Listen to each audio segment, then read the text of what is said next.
All right, all right, all right. How's it going, everybody? My name is Dangers. Today we're doing some Super Mario Odyssey. We're running World Peace today, and we'll explain what World Peace means because it's kind of an unconventional speedrun category. It's not something that all games have. But joining me on the mic today, we got a couple of very speedy gamers who also play this game. We got Stravos, who currently has the world record in this category. Hello, Strav. Hello. Hello, hello, hello. And Source. And Source has been running a lot of World Peace on his channel lately, too. So make sure you go check those guys out. They're really fast. But yeah, I think that, this game is a little bit of an intro sequence, so we can kind of explain what the category is all about as we're getting the game started. So I'm going to count us down and get us going. We're going to start in 3, 2, 1, and go. So maybe one of you guys can tell me, what is World Peace? I can take the reins on that if you want. World Peace is basically, so I guess to explain how it's different from any percent. Any percent for, most games is typically just to beat the game as fast as possible. And in Odyssey, that entails getting the required amount of moons and leaving the kingdom as fast as possible. Whereas in World Peace, we aim to beat the objective in every kingdom, whether that's in Metro Kingdom we have a festival to organize and go through, or some kingdoms just have a boss fight. But that's basically the goal of World Peace. We beat the objective, and at the end of the run there's a Toadette achievement that basically tells you that you did exactly that. That's right. And any percent of this game requires 124 moons, and that's basically collecting like the bare minimum amount of moons that you need to move on to the next kingdom, because it'll always, like, every kingdom will have a specific minimum requirement to leave. The minimum requirement in this category is the same because the endpoint is the same. But because we're going out of our way to complete kind of the main objectives of the game in World Peace, a lot of those moons are going to be taken up by story elements in the game. So it kind of diversifies the game. It changes the route. It's not any percent, but so it's about 14 minutes slower because you're doing a lot of story stuff. But that also means that the moons that are remaining are also going to be extremely fast. So we're basically just like zipping through this game, completing the story as fast as possible. And something interesting is that by having to go through all of the story, it actually allows us to get the opportunity to do a lot of really fun tricks. Yes. And a lot of just really unique gameplay that you don't normally see in such a short, simple category as any percent. I mean, it's not simple, obviously, but the goal is simple. For sure. I'm definitely going to echo that point because any percent does have its own share of things that you do to go fast and like tricks and skips and stuff. And most of the kingdoms, actually the smaller ones, they stay the same because you kind of achieve world peace by accident, like Cap Kingdom, for example. But then the longer kingdoms, you kind of have to divert from that path and do something else. And there's a lot of really neat tricks to make that happen. So you're going to see some of those today. Yeah, I think something interesting to note about World Peace is that just because we're beating the objective in the kingdom does not mean that we're playing the kingdom in the intended way at all. There are still a lot of big sequence breaks where we skip like multiple story elements to get straight to the final boss fight, because it doesn't actually check to see if you've completed all of the objectives. It only wants to see the final objective be completed, so Yes. This category aims to do that as fast as possible. Exactly. So there's still a lot of tricks, if not more tricks than there are in regular any percent. And some tricks are pretty universal, like this one coming up here. So the game wants us to cross this bridge and look at a little cutscene, but we're gonna try and mitigate that. We're gonna try and go this way instead.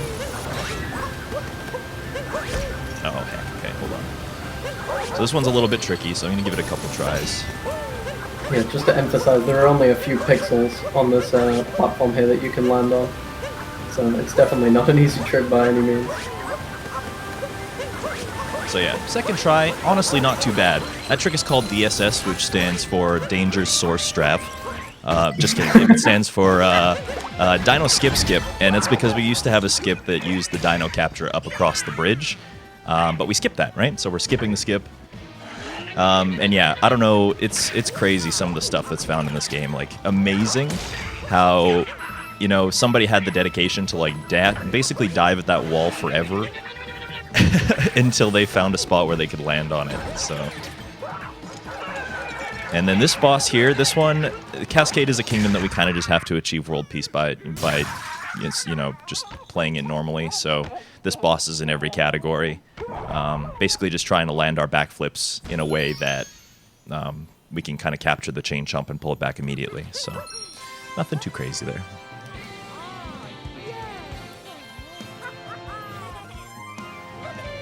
Okay, if I may, I'll take this this moment just to jump in, if I can. Of course, yes. Hello there. I'm Bowie the Hero. I'll be reading for this penultimate run and through to the finale. I hope you're enjoying it so far. I know we got started a little bit fast there, but never mind. I am here. Hello. I have a little bit of paperwork I needed to complete, so if I may be allowed to complete that stuff. First of all, I want to say a massive thank you to our sponsors, Kaspersky, Twitch, and ViewSonic, sponsoring the event. We are raising money for the Alzheimer Fondant, and if you are interested in donating a little bit of money to support the cause, you can find some of those links, or the link to donate below the stream. You can also use command in chat as well if you're interested. I do have some donations to read through, so if I may, we've got a few from the previous run that just went past. I'm just going to get some of those going very, very quickly. Sure. A $5 donation from Fnog saying Mum%. Thank you very much for Simp Mum for showing up on stream. We got a $20 donation from Rayless8 with no comment. And then we have a $5 donation from the Masked Ferret who says, "Hey Dangers, so glad to see you on ESA doing what you do best. Be amazing. Shout out to your equally amazing commentators, Stravos and Source." Cheers, guys. Cheers to you as well. And cheers to Ferret. Thanks for the donation. So this will be the first kingdom where we see a major deviation from any percent, because in Cap and Cascade, beating the story element is actually the fastest way of getting through the kingdom anyway, whereas in Sand, in any percent, we pretty much don't complete, I say pretty much, we don't complete a single story objective at all. So this is the first kingdom where if you've seen any percent before, you will see some major route changes. Yes. But Sand also is one of the two kingdoms that has a pretty major sequence break. I don't know if did you say that? I don't remember if I didn't mention that. Right. No, Okay. So there are two kingdoms in this run that you don't have to collect all of the story moons to get to the end of the story in that particular kingdom, and this is the first of the two.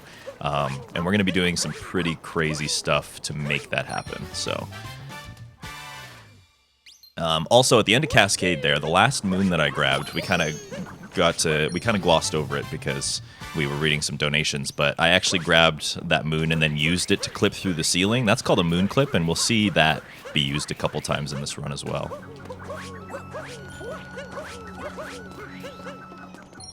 All right, so first thing we're doing is kind of just like making our way over to where the story stuff is happening.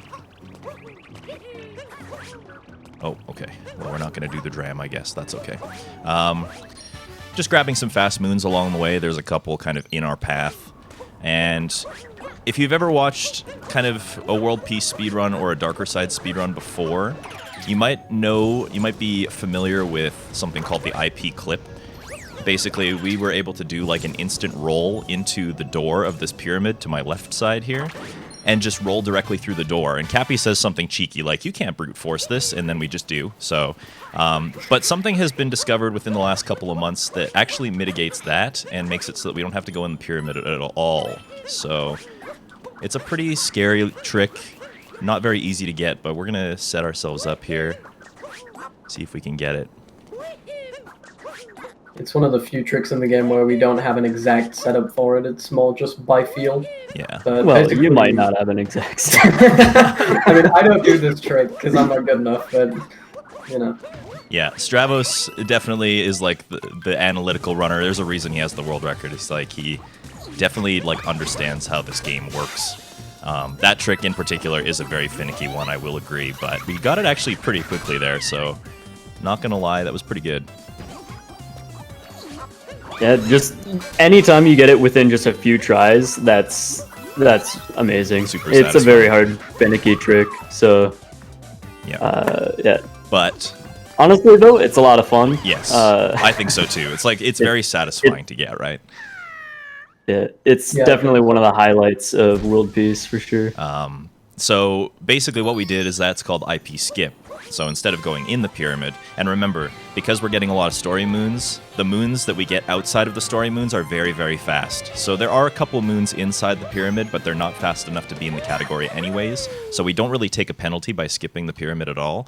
And the entire process of going up through the pyramid from the inside is about 40 seconds. So if we get that trick on the first try, saves 40 seconds. So insane skip, discovered a couple months ago, and basically threw this category upside down. Yeah, I think it's interesting to note that this trick was only found a few months ago. Even though the game has almost been out for 3 years now, we're still finding like big 40-second time saves for the categories. Absolutely. All right, so the progression of this kingdom, we're not quite done with world peace here yet. It's a pretty big kingdom. It's got a couple of story progression elements. So it's turned to nighttime here, and the ground has opened up, leading to the final boss area. So on our way there, we just need to do a couple of quick moons on our way, so we're going to do that here. Now, world peace, this is probably like one of the coolest sequences of the category for me. Hopefully I can get this whole thing to work. Not quite, but that's okay. So we're doing a little bit of like bullet bill juggling here, just to open up this moon on our way by. And then we use the bullet bill to just speed across the kingdom to the next moon. Yeah, assuming we don't crash, of course. Yeah, we don't have the bullet bill anymore, but that's all right. Usually you can just kind of zoom all the way over here. But yeah, as you can see, like all the moons that we're getting outside of the story moons, yeah, they all kind of just like compound. I think something like 10 seconds is the threshold for moons that are outside of the story moon pool for some kingdoms. Like if a moon is slower than 10 seconds from one to the next, then it gets dropped. Like you can't, it's too slow. So that's kind of the cool thing with routing this game in general, is that like you really like, it's not, you know, you get a star and then you go back to the beginning. It's all sequenced, right? Yeah, I was gonna say that's the cool thing about this category, is that since we're doing so many story elements, it actually has the least amount of I guess extra moons to grab, because obviously you get moons while completing the story elements, so the moons have to be very fast to consider going for them in this category. Like if you played this game casually, you probably know there's like a treasure chest up there that has a moon in it, but even that one is too slow to just like go out of our way and get. So to an extent, that makes routing this category easier, but there's a few things that are still questionable, especially with like very, very small movement techniques and stuff, because this game is just so open with all of its movement tech and everything that you can do. There's so many options even still. For sure, and discoveries tend to blow things wide open, not just for like this category, but for lots of categories in general. So this here is Knuckletech. This is our final boss for Sand Kingdom, and there's not, like, most of the bosses are pretty linear, they're pretty straightforward, there's not a whole lot you can do to change them. I am going to be doing one thing here, and that's every time he does, like, his punching fists, like, they start zooming towards you, I'm going to roll through the middle. For some reason, that speeds up his, like, return into the arena by about a second each time, so that's about the only thing we can do to really speed up this fight. Otherwise, we're just kind of doing it how you would expect. So if you've got some donations, now would be a decent time for that, I think. Thank you very much indeed. Of course, we have many donations coming through. Excellent. We have, first of all, I'm going to kick it off with a big kahuna right here. Azor MX with $200. Ooh. Good luck on world peace, Dangers. A $10 donation from Msushi89. Good luck, Dangers. Let's hit that 50k. Anonymous and commentless $50 donation. A $5 donation from Anthony of Panda Bear. Best of luck to you, Dangers. Preemptive luck for all of these tricks. When in doubt, just talk about ranch dressing, okay? Yes. And then we have a $10 donation from Zoinks, donating for Dangers and Kitten. Can we get some Bieber Pogs in the chat? Oh, bird Pogs. And last, yeah, let's go for it. And lastly, to end it off for now, we have $30 from the Simp Mum herself. Good luck. This is a wonderful cause. I personally know several folks suffering with this terrible disease, so thank you very much for doing this. Best of luck to the speedrunners, much love, and please stay safe. Simp Mum. Cheers, Simp Mum. You're awesome. Simp Mum is the goat, for sure. Oh yeah, the goat. The goat. I'm seeing those bird pogs rolling into the chat. This is amazing. All right, yeah. So that's Sand Kingdom. finished it up. Everything's done. Everything's cool. Everything's kosher here. We returned it to, it being a desert rather than a frozen wasteland. So that's kind of our goal, This is the good guy Mario situation, whereas any percent is the bad guy Mario. Mario doesn't care about the world in any percent. He just wants to save the princess on the moon. That's it. But Mario's actually, he's the good Samaritan. He wants to help out all the people in the land this run. So that's what we're gonna do. And I'm going to echo my absolutely fabulous host here and say that 50,000 is a pretty big milestone. Incredible stuff that you guys are doing for this charity. ESA, thank you for putting it on, and thank you to everybody who's donating. I think 50K is possible. We got, a couple hours left in this marathon? Probably maybe two more hours left.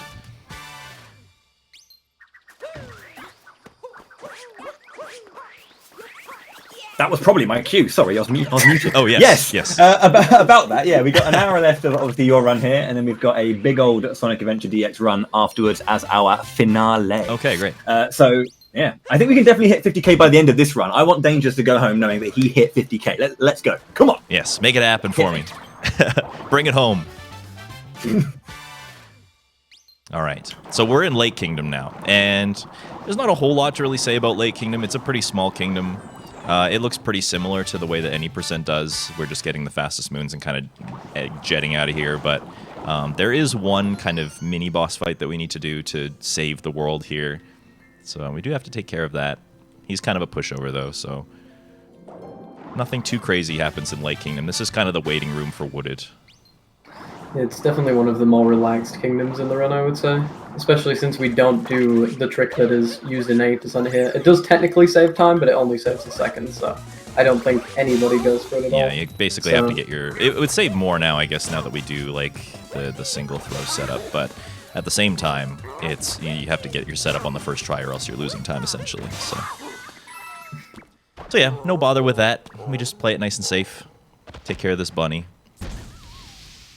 And I did say that a lot of the bosses in this game are kind of auto-scrollery.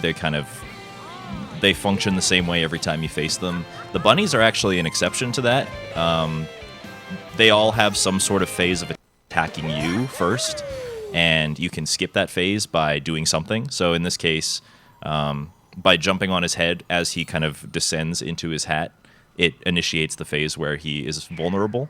So we can just kind of do that right away. All the bunnies have some kind of function like that, so there is a little bit of breaking his usual kind of casual patterns.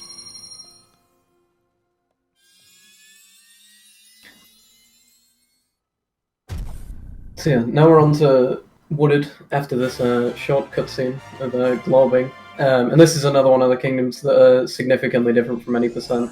There's another very auto-scrolly boss in it. Yes, our second kind of big kingdom. Yeah. And this kingdom, no matter what category you're playing, is pretty scary. It's a very vertical kingdom, and it has a feature called the Deep Woods. You don't really have to worry about the Deep Woods too much in this category, but it's always looming kind of underneath you, taunting you. If you fall in, it doesn't let you warp out of it, so it's a very slow place to be. So we're going to try our best not to fall in.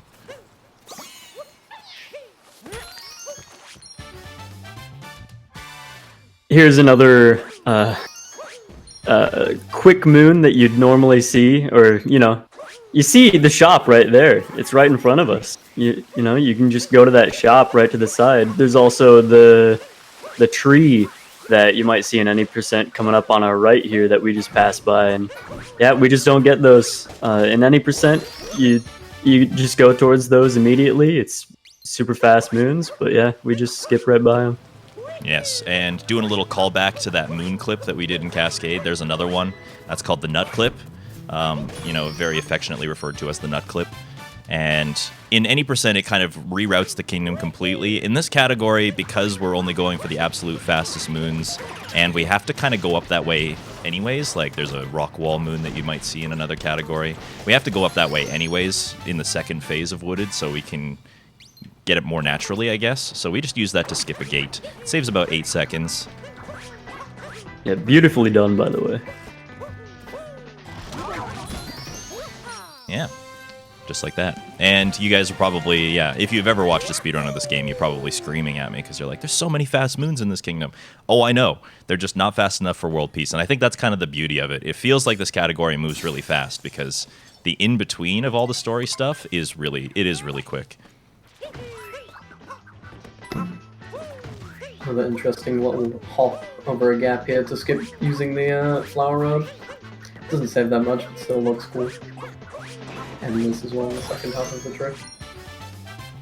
Just to quickly get up to that tower and grab the moon. And then we're going to skip the entire interior of the tower here. Yes. So the moons in the tower are incredibly slow, but obviously this is world peace and we only get the very fastest moons. And those just aren't fast enough, so we go straight up to the speed fight like that.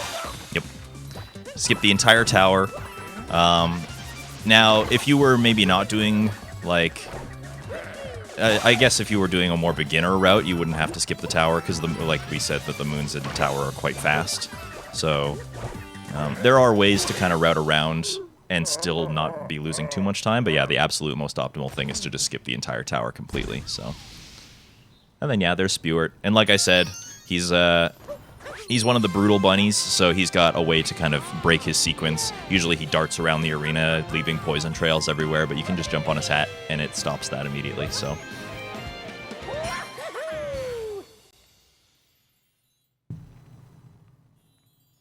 Now we go into the, I guess, post-Spewart section of the kingdom, where we're going to climb up pretty much to the very top. Yes. And do another boss fight, after grabbing a few quick moons on the way there.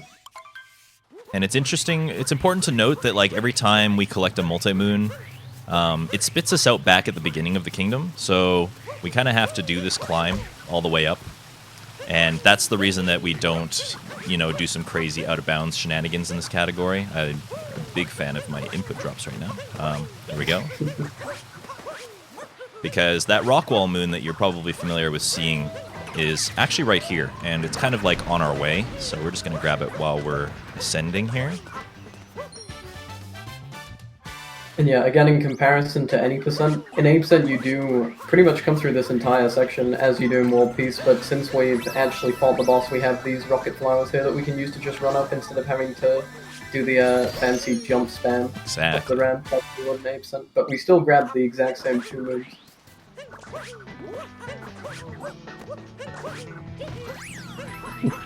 Yeah, that was almost scary. Yeah, had to do a little backup work there, but, you know, we made it happen. Hold my breath for a minute. Now a little target practice. Yeah, those bombs are very annoying and get in the way very easily, so I've kind of, like... I feel like every runner kind of devises their own way to get around shooting them, but... Yeah, I just shoot two, so if the first one gets hit, the second one will hit it. It's usually my strat. Yeah, honestly, that's probably better than average shooting. Yeah. That was pretty good. Not too bad. My target practice is on point, which is good, because we're going to have to use the tank again later, so... And this is leading into, I think, probably the most forgettable boss in the entire game. I only like this boss because it's not actually the boss you're manipulating necessarily, it's the capture you use. So this little lad here, this is what we call an uproot, very affectionately referred to as Speedy Nutboy. So I'm going to be trying to use him. Oh, I actually got like the absolute fastest on the very first phase. That doesn't happen very often. But essentially, usually when you capture this guy, he's kind of a weak, pathetic lad. When he jumps, he doesn't jump very far, and when he lands on the ground, he kind of like buffers before he keeps running, like he's broken his knees or something. But by using this little spawn platform and like jumping onto it and off of it in specific ways, you can get him into this superhuman state where he's just like jumping twice as far and he just continues running forever. And that's called the Speedy Nutboy. And that's essentially what makes this fight fast, is just our ability to move around the stage a little bit quicker. But aside from that, we're basically just doing it the intended way. So, again, if any more donations come in, you're free to read them now, I think. Excellent, thanks so much indeed. Well, we've got a few to chunk through. A few commentless donations. We've got $30 from S. Benjamin, $10 from MacFinn, and $8 from Eden116. $30 as well from Conjuro. Thank you very much for those. We've got a few more to get through. Nyam, $10. Great work putting together this great event. Say hi to Fatska for me, please. Hello, Fatska. How are you? $50 from Anonymous. The Dangers is the best. So talented and so nice. Love you all. Smiley face. Heart emoji. And then $10 from Joe Cool 57. He's super cool. Come on, gamers. Got to hit that 50k to redeem the burb. Burp. I agree. Indeed. Burb. We are getting closer. I think we just hit, how much is it? 48,722. So, yeah, less than 1,300 away. We can definitely do it, guys. We are 23 minutes into this, give or take. 1 hour 17 run, so looking about maybe 50 minutes left. Yeah, that's about potentially right. less for Dangers, I'm sure. We're looking pretty fresh, honestly. Still, yeah. Yeah. We could come in quite a bit under that, but that just means you got to get the donations in faster. So yeah, exactly. Yeah. Now's the time. Now's the time. Cheers, guys. And that's it. That's Wooded Kingdom. Coming up on 2 pretty short kingdoms where, again, like Cap Kingdom, you basically have to complete the objective. So I say you basically, yeah, you do have to complete the objective to leave the kingdom. Lost pretty much completes itself, I think, unless you have to actually trigger the, I guess, antagonist in the kingdom. But, yeah, we do skip Klepto in all of the speedruns, but that's it's the same between World Peace and any percent. Yeah, like in this kingdom, you have to beat the boss to leave, so it's impossible to not get world peace. So it'll be the exact same as any percent, and same with Lost. Lost is pretty close to the intended way. We just skip a little boss fight. Yeah. Or not even a boss fight, just like a Kind of an inconvenience that the game gives you. Yeah. basically just skipping a cutscene. We got the Strav Some Manip, walking. probably because Stravos is here, so that's good. Yeah, Strav Manip, yeah. Good chances of it. So this fight also probably looking a little bit different than your casual playthrough of the game. We get right up in Bowser's face every time he lines up his hats, and that's so we can set ourselves up for a nice little backflip and a cap throw at the right time, and we just kind of grab the hats immediately and can just start punching him because we're already standing right next to him. And that's it. And yeah, Bowser kind of making an appearance, but being a bit of a pushover, all things considered. And yeah, and then we make it into Lost. And yeah, like we mentioned, Lost is a kingdom that you kind of just achieve world peace by accident, just by leaving. It considers you having saved the world here. So we're just going to get the fastest moons. But honestly, this is one of the swankiest kingdoms, in my opinion. When this kingdom goes right, it's very satisfying. So hopefully we can pull it off. There's a lot of like really cool technical tricks in this kingdom.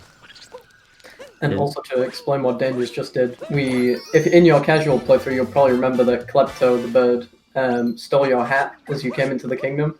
By going off to the left here, we actually exit his trigger zone, and we meet him again halfway through the kingdom without actually triggering him to take Cappy away.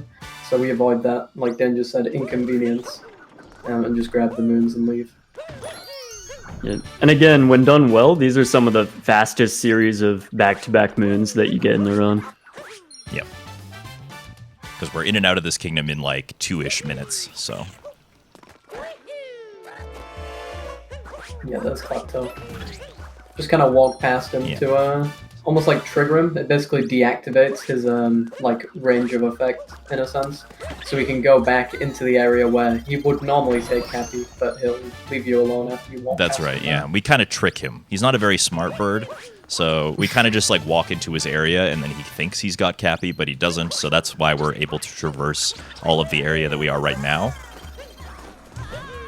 A little bit of a cage triple there to get it. Now, I had to give my hat away to that Bomby boy, so I had to basically do that triple jump without the help of Cappy. And there we go. That actually was decently clean. I didn't get to show off absolutely everything in Lost, but we'll take it. Take it for what it is. And yeah, really short kingdom, in and out, very fast. And that leads us to Metro. And honestly, I love Metro in this category. It's the longest kingdom in this category because there's a lot of story elements that we kind of can't skip. So we're going to be spending quite a bit of time in here. Just about 10 minutes, I think. Might be more than that, actually. I can check my splits if you want, although it might not be an accurate representation of how long it takes you to get out of the kingdom. Yeah, we'll see. If it's not 10 minutes, it's pretty close. It might be Yeah, 9. it's 10 minutes. But probably around 10 minutes on the dot for you, because mine's a 10:43. Yeah, and this kingdom is also the one that requires the most amount of moons to leave. You can see that there's 20 little hollowed out bubbles in the top left corner. So, again, the moons that we are going to be getting outside of the story moons are all going to be really, really fast. But the story moons themselves take up quite a lot of that count anyways. Now, if you're playing this game casually, you probably don't even know where I'm going right now. We can basically just use the awning to get up on top of these roofs and skip a lot of this like nighttime portion of the game, because it kind of wants you to like meander through the streets, but we just skip over the top of the building and avoid all that.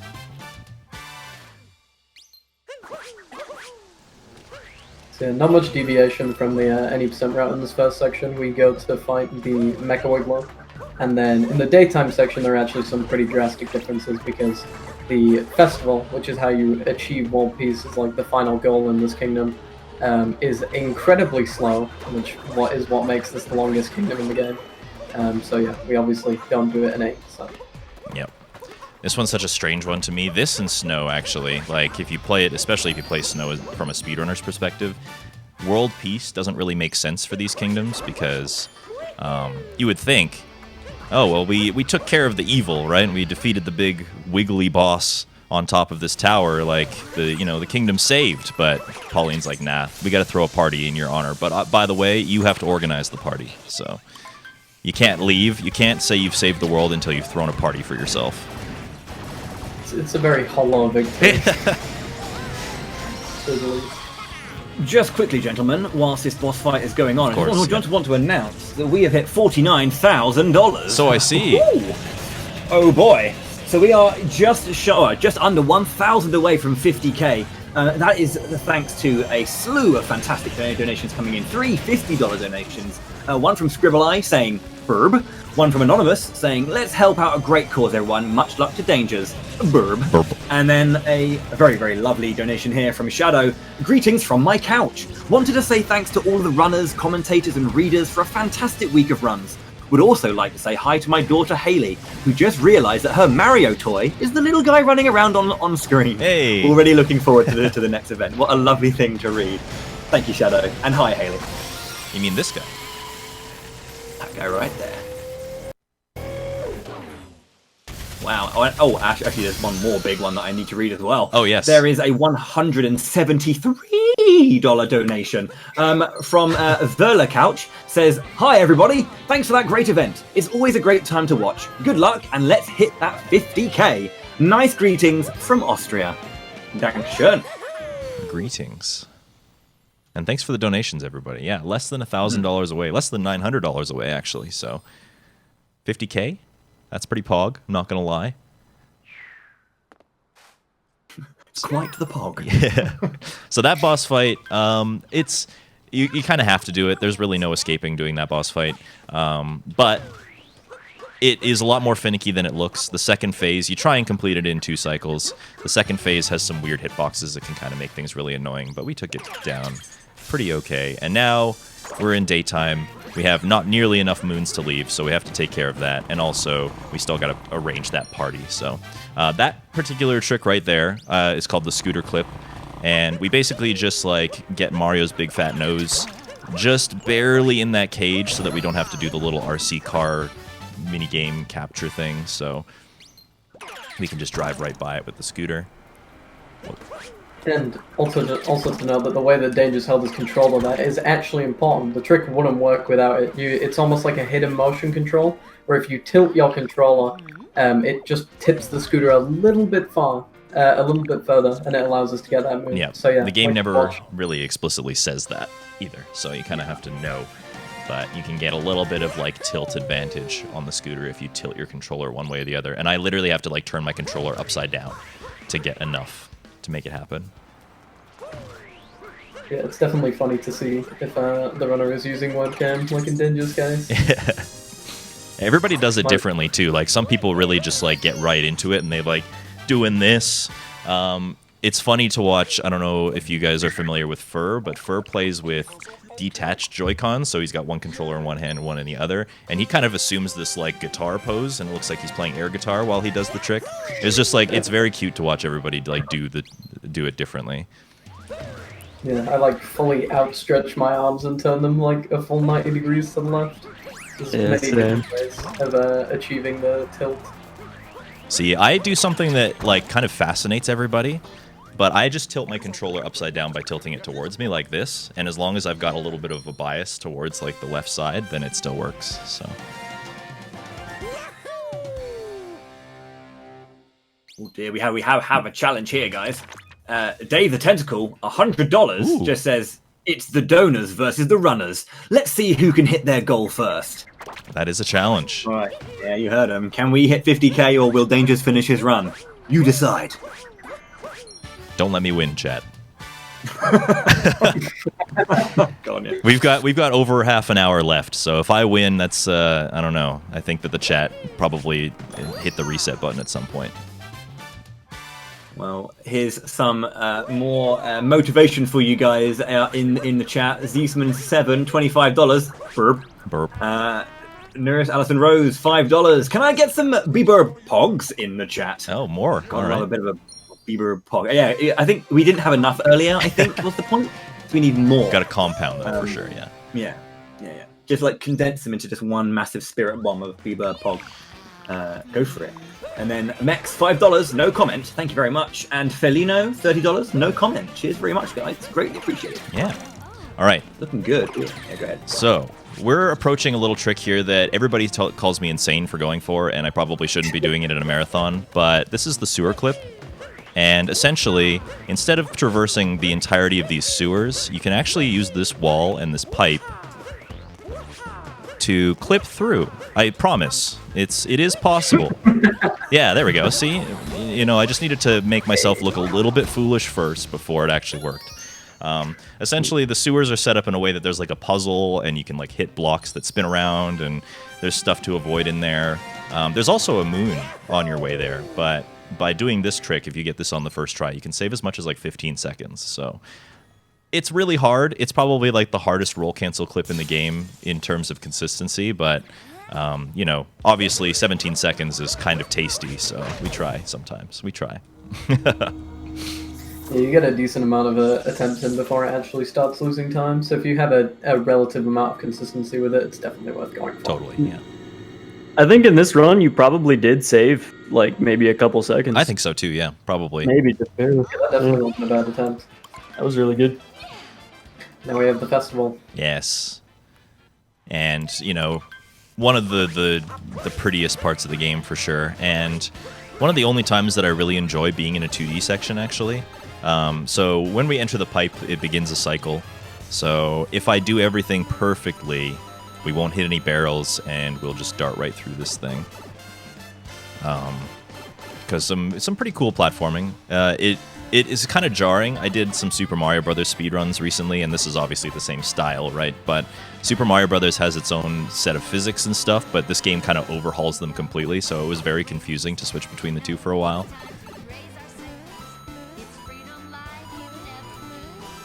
Yeah, I think I also ran into that issue for a brief period of time. Yeah. But I'm not a very active SMB runner, so it wasn't a huge issue for me. But he's definitely more... I'd say he's more slippery. I forget if he's more slippery in SMO or SMB. He's definitely more slippery in SMB, but you can also adjust his momentum a lot easier in this game. Yeah.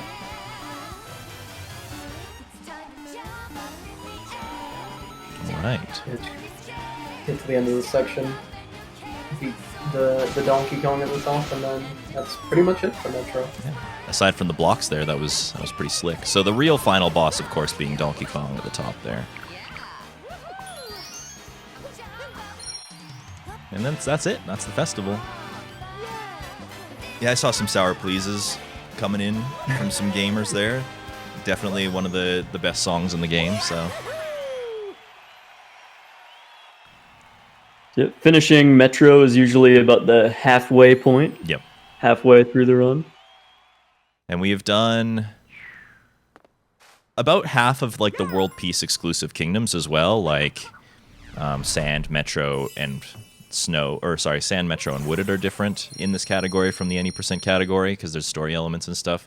And then in the back half, we've got Snow and Seaside and Luncheon that are different. So we're actually gonna bang all of those out, basically one after the other right here. So there's gonna be some pretty drastic changes, especially in Snow, which is our next visit.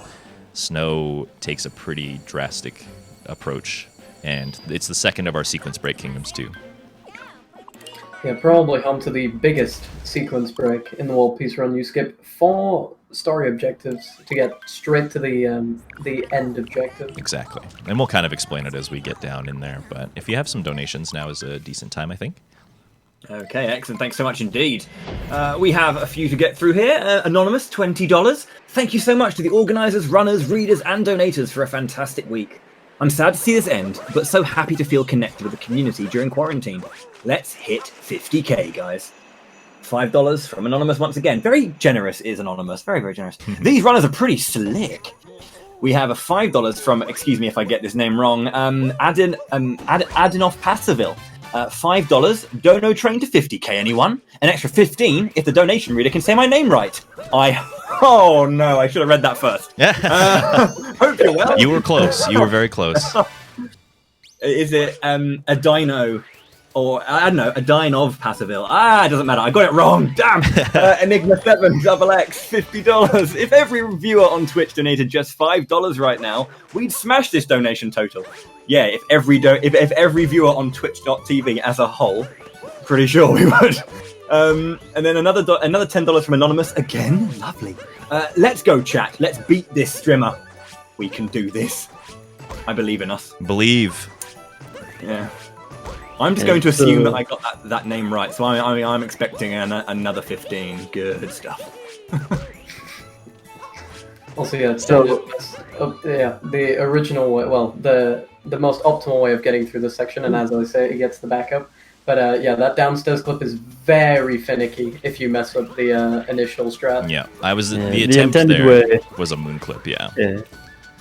Yeah, we normally go for a moon clip at the top there, but had to go down bottom for the roll cancel clip, which in this version of the game, roll cancel clips are much more difficult.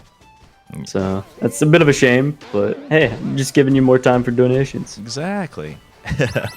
I'm giving you guys a chance to catch up and to beat the streamer to 50k. So. But obviously, this is not the intended way to do this kingdom at all. The story behind this kingdom is that Bowser has already come here and left. There's no bosses here or anything, but he did leave a nasty surprise behind for them, and that was like blocking off the entryway to their Bound Bowl arena. So the way that you're supposed to save the world here is by unblocking all of the doors so that you can kind of celebrate with them, because this is their version of the festival, I guess. And of course, we just kind of didn't open up anything and get to, revel in the spoils anyway. Now, this is the Bound Bowl. Usually, when I do this on stream, oh boy, this is not good. Usually what I'll do is I'll ask the people in the chat to guess a time, and if somebody gets it exactly right, then I'll gift a sub. So, you know what? Let's do that. If somebody's in the chat, gets it right, whoever the first one to guess it right is, I'll gift a sub to ESA, just for you. There's definitely quite a few guesses in. Be scrolling for a while to find it. Hopefully you guys are keeping your eyes open. I don't know if I'll be able to actually see, but I can control effort when we're at the end. Can I just say how this just looks like the funnest thing to do? I'd love to do that.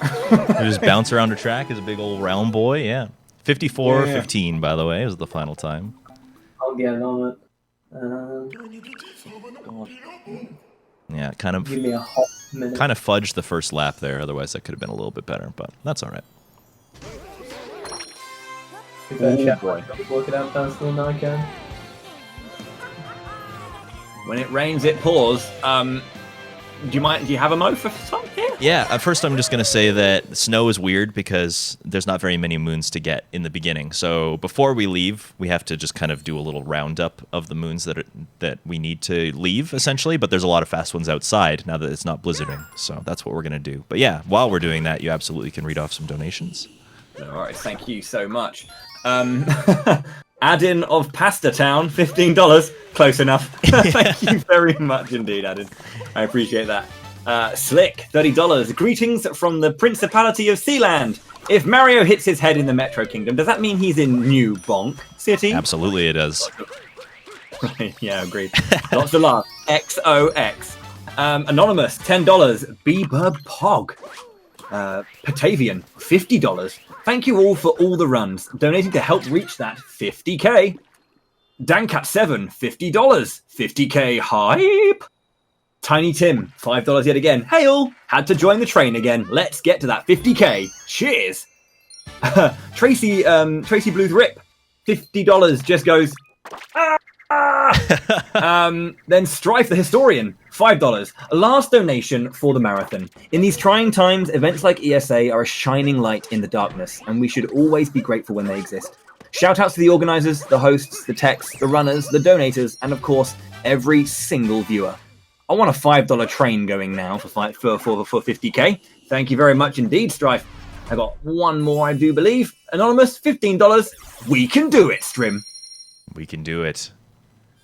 I don't know, your pace looks better than mine at this moment, so I think you're doing all right, chat. Keep it coming, keep it coming. 50k right around the corner.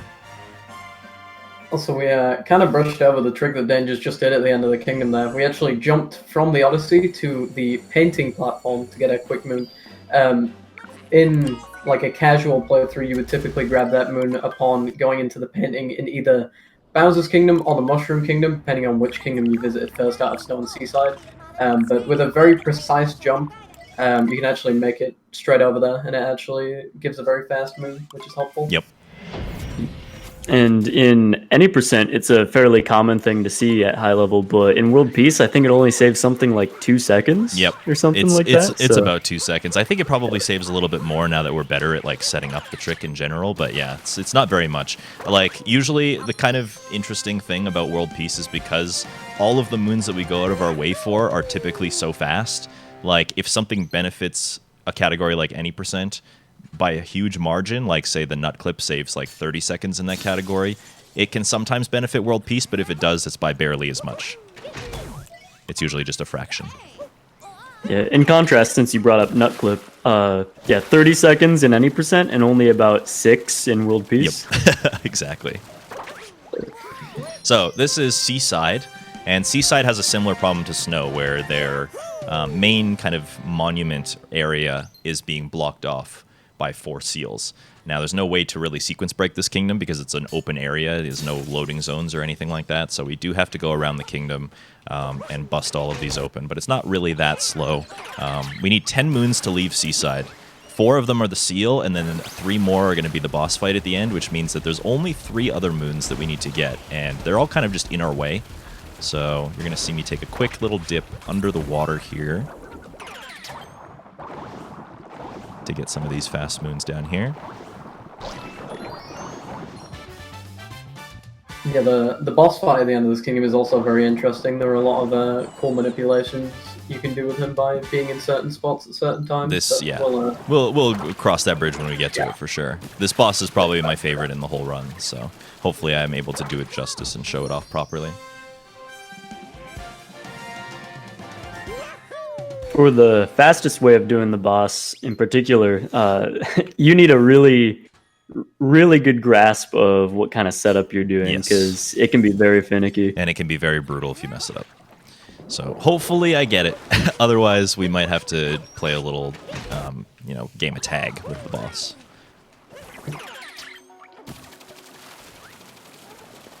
So that was our 3rd seal, that little hot spring one there. Oh, we almost just got dive bombed. That was interesting.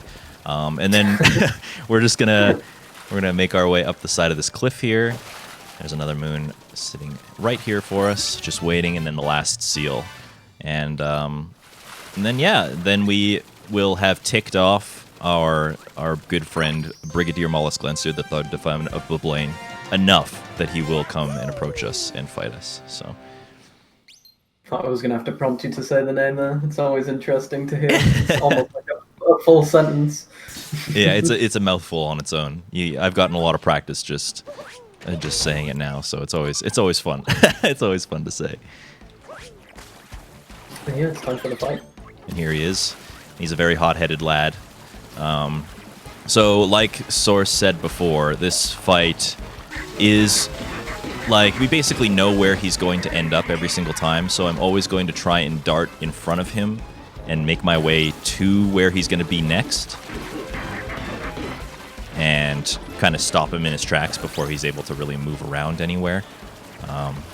And all of my movement is kind of manipulating him to keep moving forward, so I had to like brush against the lighthouse there to keep him following me.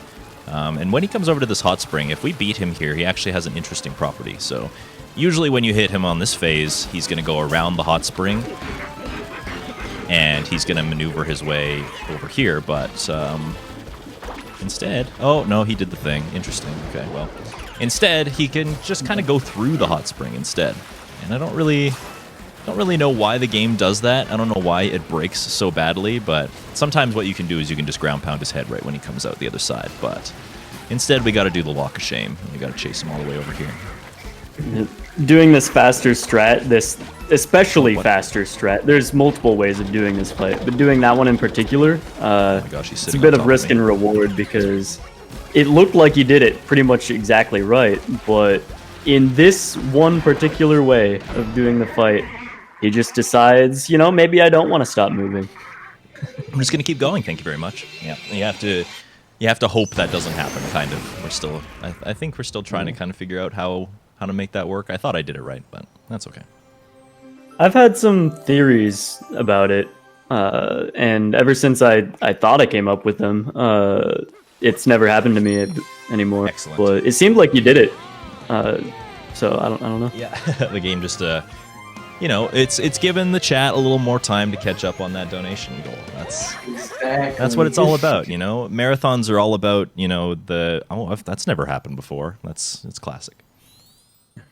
Well, speaking of donations, just let me say, ladies and gentlemen, welcome to the Seaside Kingdom. My name is Bowie, and I will be your conductor for this afternoon. This is the southern service to the Moon Kingdom, calling at Luncheon Kingdom, Ruined Kingdom, and Bowser's Kingdom, and our final stop, Moon Kingdom. All aboard. Make sure to show your tickets at the door. We have a $5 donation from Ferrum saying, all aboard the $5 train to 50k. Choo choo. All aboard. A $5 donation from Astral Trinity. No comment, but I assume it's for the train. Another $5 from Simp Mum saying, go, go, go. We've got a $5 donation from Anonymous saying, let's go. Paulister, $5. Are we training again? Always. Chugga, chugga, chugga, chugga. Choo choo. Anonymous, $5. No comment. Man, it's still going. And then Eddie Dickens, a classic. $5. Burp. Burp.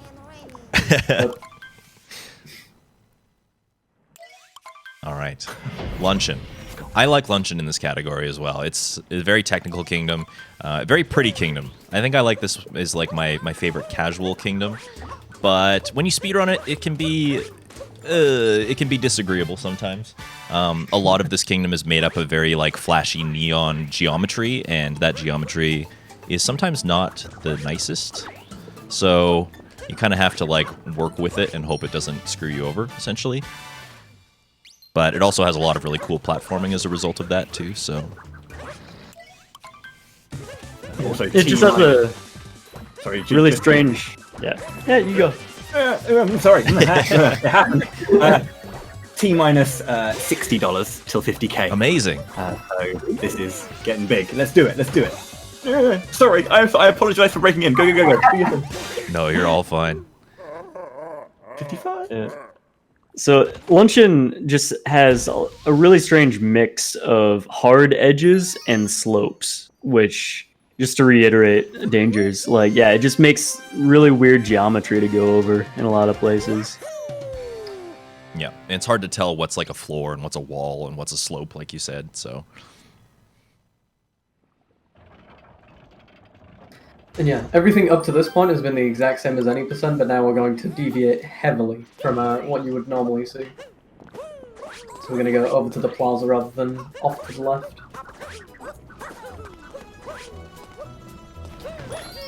that's right. Over And this after way. Yeah, we'll go straight to the story moon after these few moons, rather than going over to the salt pile and then to the false room and all that stuff. Ooh. I'm gonna hit the hat guy, aren't I? Wait, maybe? Hey, it didn't. Perfect. Oh, that was weird. Okay. Cappy behaving very strangely.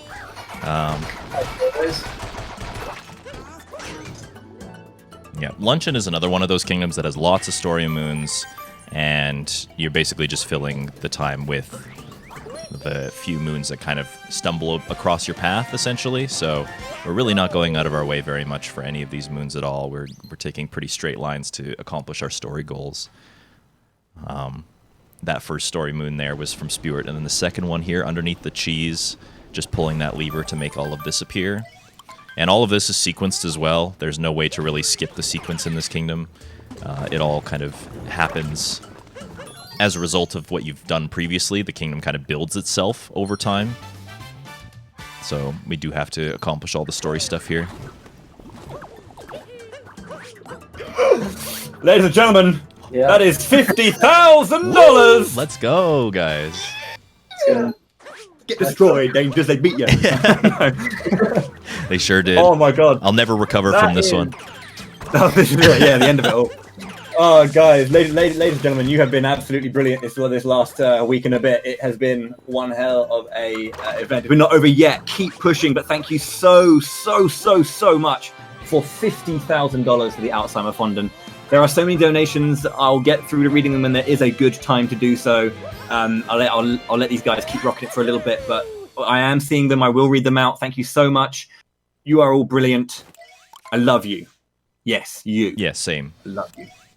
I'm going to echo that. You guys are great. Thank you for, supporting this charity. Oh, I did this the darker side way. Interesting. Anyway, yeah, so we have achieved the multi-moon. Whoa, Mario, are you okay? Yeah, he's fine. We've achieved the multi-moon for twitching our meat, which is totally a normal thing to do. And now we get spit back out of the Odyssey, as is tradition, and we got to make our way back over to basically the soup pod again. Ooh, and we're not doing very good platforming, as you can see.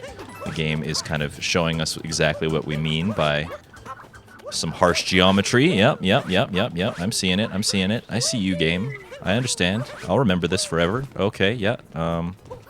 Still remembering. Still very, very intrigued as to why this is all happening. Okay, we're good. Everything's fine. Don't worry. There in the end. And honestly, this back half of Luncheon is probably like some of my favorite movement tech in this whole run. You love to hate it, I guess. Like if you don't get it right, then it can be pretty frustrating, but also there's some pretty nifty stuff going on. And then right at the end of it, we have arguably the most infuriating boss to play in the Yes. entire category, in my opinion. I hope we won't have any problems with it here. Potentially, yeah. So this boss coming up actually has a sequence break. The same way that the bunnies do, like you can kind of initiate the boss to enter its phase where you can start attacking it. But the hitboxes on it are notoriously bad. So hopefully we don't have any issues, but... before we get to that boss, though, we're going to do some neat little platforming. This is like... Shoutouts to Koopa Freerunning community for this one. There's some neat little movement techniques here.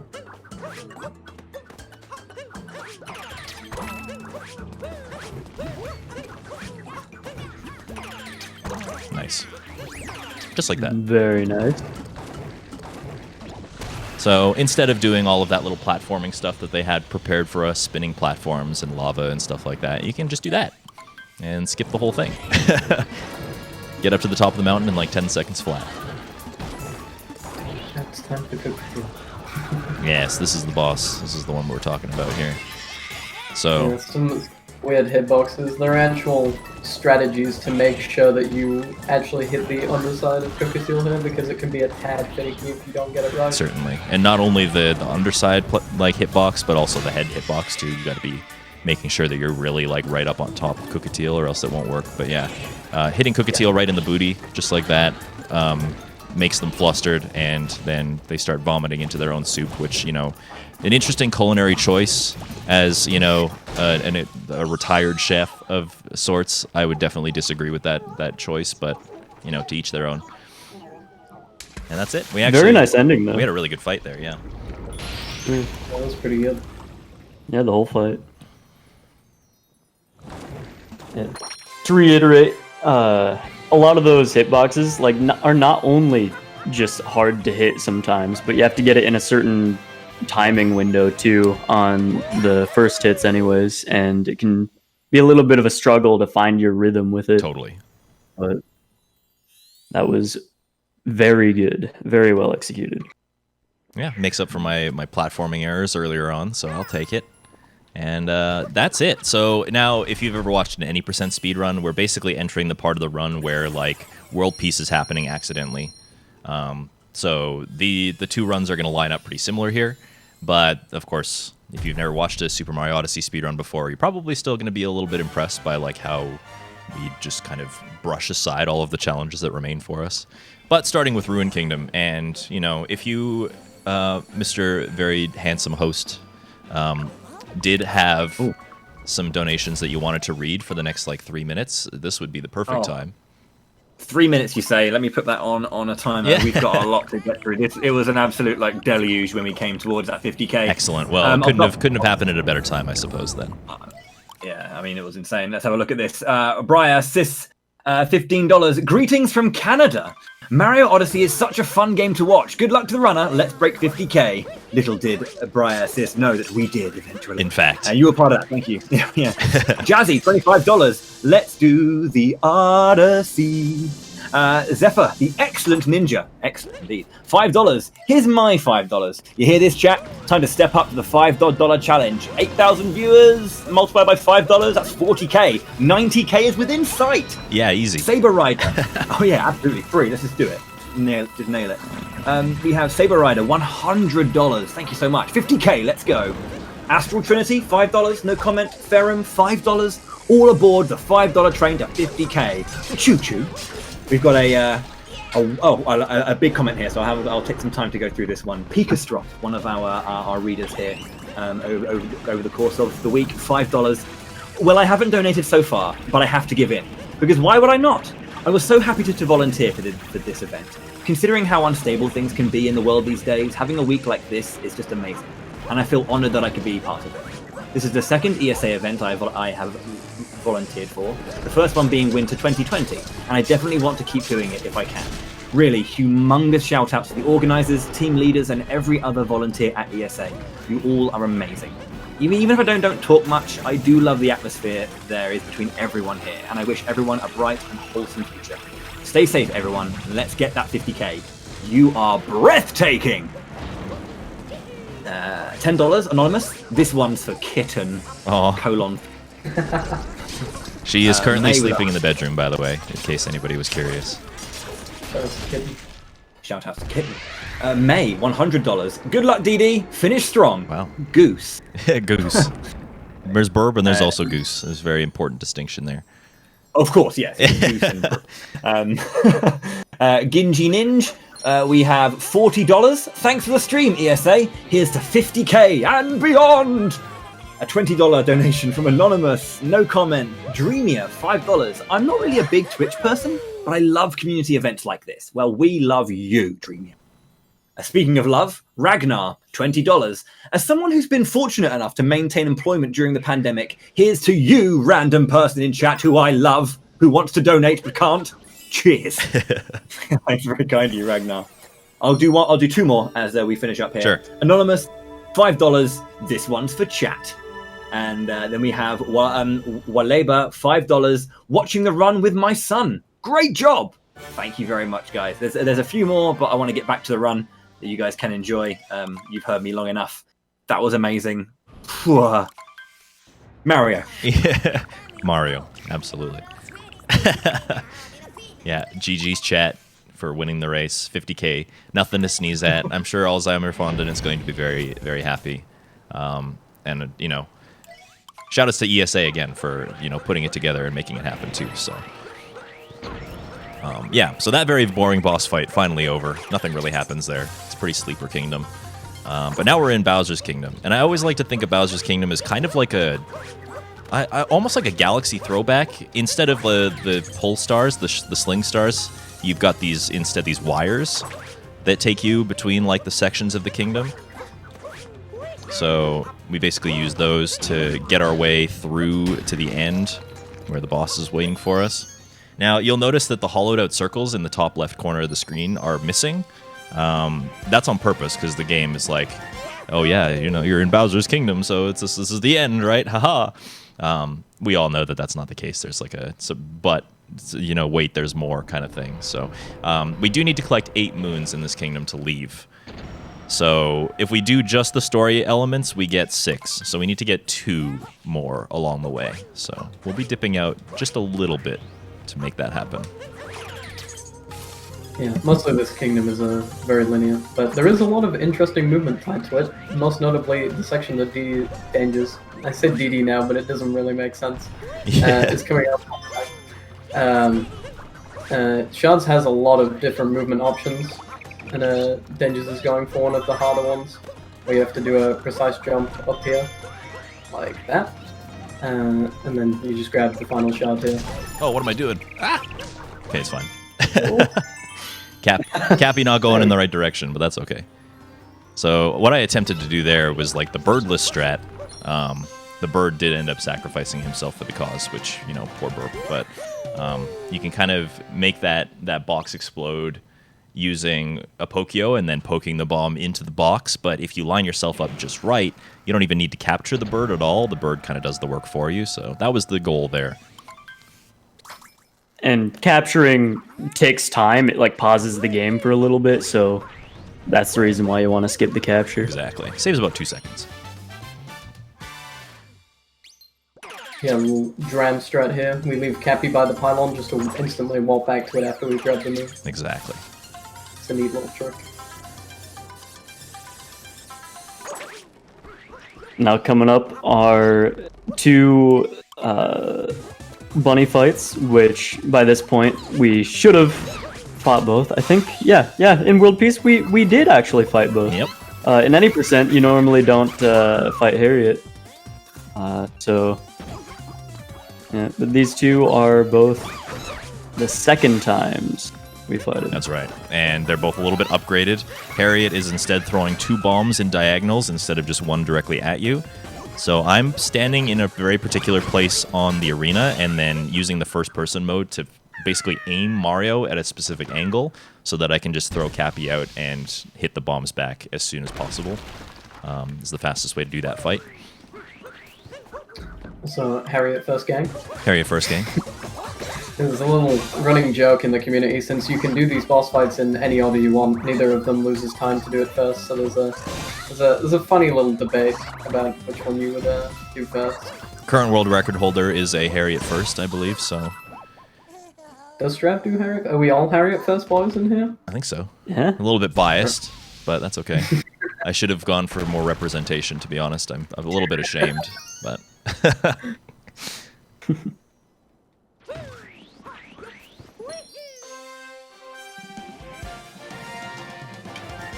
And we get our story moon for that. 2 brutals, 1 moon. The economy is really kind of tanking towards the end of the run. They can't really hand out the moons as, you know, luxuriously as they used to, which is totally fine. And now the rest of this kingdom is basically just getting up to the top so that we can fight the boss. We got one of the 2 moons that I was talking about. The second one is just around this corner, so we're going to do a little bit of a tricky jump to get in here and grab this on our way in.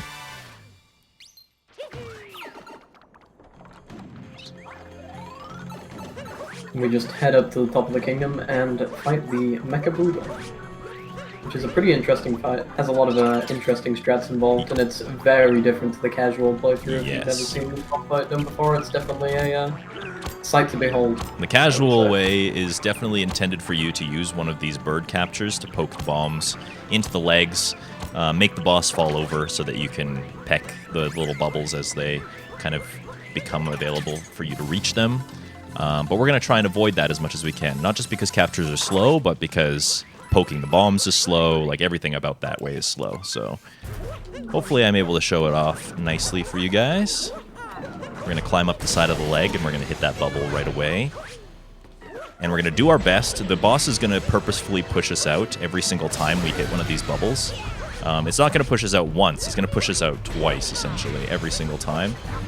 So we have to do our best platforming to just stay on top like this. These bubbles are impervious right now. There's nothing I can do to hit them, so we just kind of have to wait for the Robo Brutal to do their temper tantrum. And then when it runs back into the middle, we can initiate the next phase.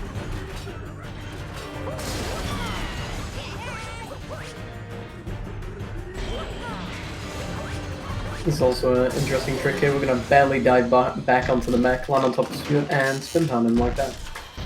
That's what we call target acquired, and that one is particularly risky. It's consistent. Like, if you have a good setup, you're not going to miss, but you can always get an input drop, or you can always accidentally dive too late or something like that and fall off, which is really risky. So, yeah, definitely some fast inputs to get that.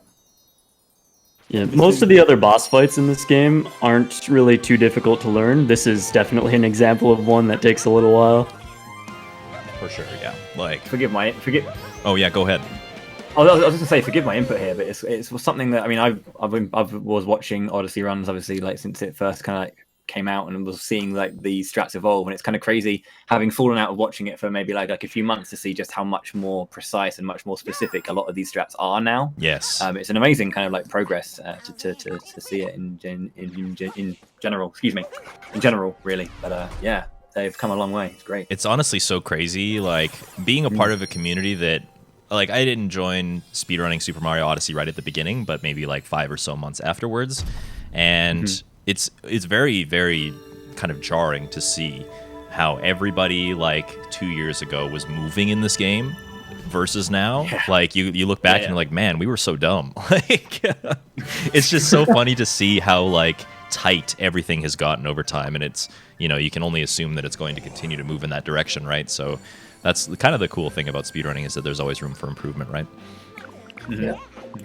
Especially with this being such a movement-based speed game, there's an incredibly high skill ceiling. Totally. All right, and now, you know, finally making our way to the final kingdom in the game, not Bowser's. The wedding is actually being held on the moon, so we got to go break that up. And this kingdom, you know, it's pretty straightforward, though it does have what I would consider to be Mario's version of Victory Road. We have to go through this entire little cave sequence, and it's got really intense music, and it's like, it's very boppin'. It has a lot of like throwback captures. Like, we're doing a lot of like fancy platforming to get through it. There's lava underneath us. It's really scary. You can see the entrance over there, actually. This cave probably takes us about 3 minutes to go through, so it's a pretty lengthy part of the game right at the end. Dangers, where are you going? Can somebody explain? I'm a little bit confused. I don't know why this seems like a good idea. So there are like a sequence of jumps and wall kicks you can do here to skip the entire moon cave. So yeah, all that epicness that Daniel's just described is completely skipped. Yeah, sorry for building you guys up for nothing. It is pretty cool in there, not gonna lie, but it's also very slow, so we're just gonna go around that. This has some very good music. Probably one of the best tracks in the game, too, which is a real shame, because you don't hear it anywhere else. I would agree. All right, so Princess Peach and Bowser are fighting over the ring. You guys are married. You both get to own it. It's fine. And we get... Oh, okay, well, that was interesting. Usually that does not happen that way. That's never happened to me before. Classic marathon trope. But this fight, you're probably thinking, wow, this looks really familiar. And yeah, it is. This is essentially a carbon copy of the Cloud boss fight that we did earlier. The exception here being that in between, Bowser's going to do this little flamethrowy animation, which actually makes this fight a little bit easier because it gives you a lot more time to get right up in his face and set yourself up. But the fire is very intimidating. Like, if you get hit by the fire, it soft locks your video game. You have to reset. It's really tragic, and also very, very, like, it's very hard to avoid, so we have to make sure that we don't get hit by it at all.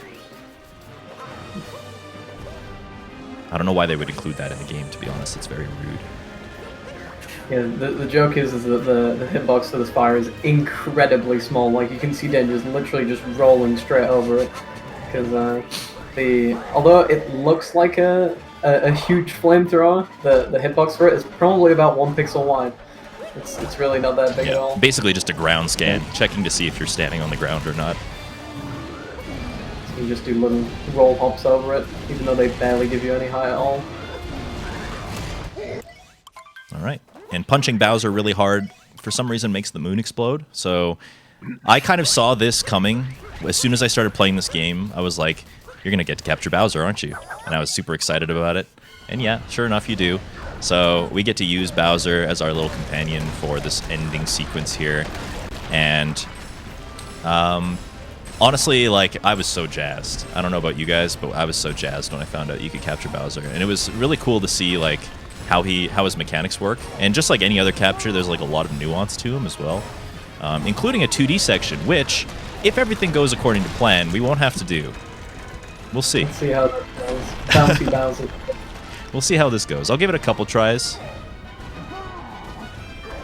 See how it goes. Yep. Okay.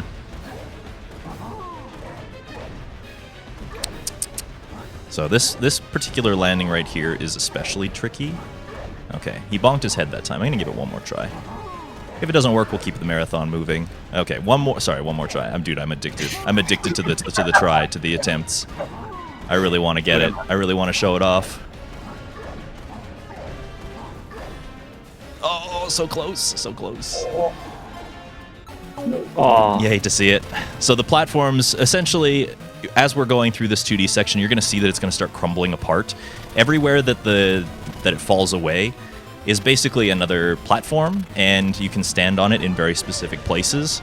So that's how that trick works. And it saves 7 seconds if you get it on the first try, but it is, like, not really something you want to rely on. Like, it's not something that a lot of runners do yet because it's really finicky, but, you know, you can kind of see how we were scaling the side like a goat almost. if it was at the beginning of the run, we'd probably use it. Yeah, but yeah, absolutely. it's right here at the end. Yeah, if I was on PB pace, like, for, like, 6 seconds or something like that, and this, like, I could do it without having to do that trick, then I probably wouldn't, because I would probably end up throwing my run, so. Yeah, it's definitely something that you only really do to revive the run if you're only like a few seconds behind PB. Exactly, yeah. It's like a last ditch attempt, but nobody, I don't think a single runner genuinely does it in their attempts. Yeah, not yet. My current, like, my best split for the moon currently has it in it, so I'm a little bit scared of that, but there'll be, you know, I kind of take the approach that if you can do it, you might as well try and build the consistency for it, so that's always fun. But we bust these pillars open to reveal the ending part of the game and escape from the exploding moon. And time. Sorry, I should have said. Time is when we shoot out of that wire, so. And that's it. Just like that. That's World Peace. That is World Peace, and by extension, Super Mario Odyssey. So thank you guys for joining me on that little journey, but honestly, such a super fun speed game, not only to play, but to watch. I have just a very low 116 on my timer, by the way, which is pretty decent for this category, can't lie.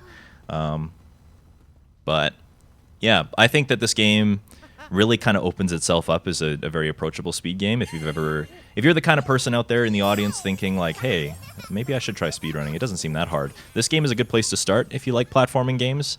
It's very, very easy to get into, but very, very difficult to master. So there's a lot of like skill, like you can get stuck improving yourself in this game for a very long time, and I think that makes it for a very good and satisfying speed game. So honestly, I had a lot of fun showcasing this. Thank you guys so much for hosting this. ESA doing great work with their marathons as always. It's always a pleasure to see their marathons roll around every time they have one.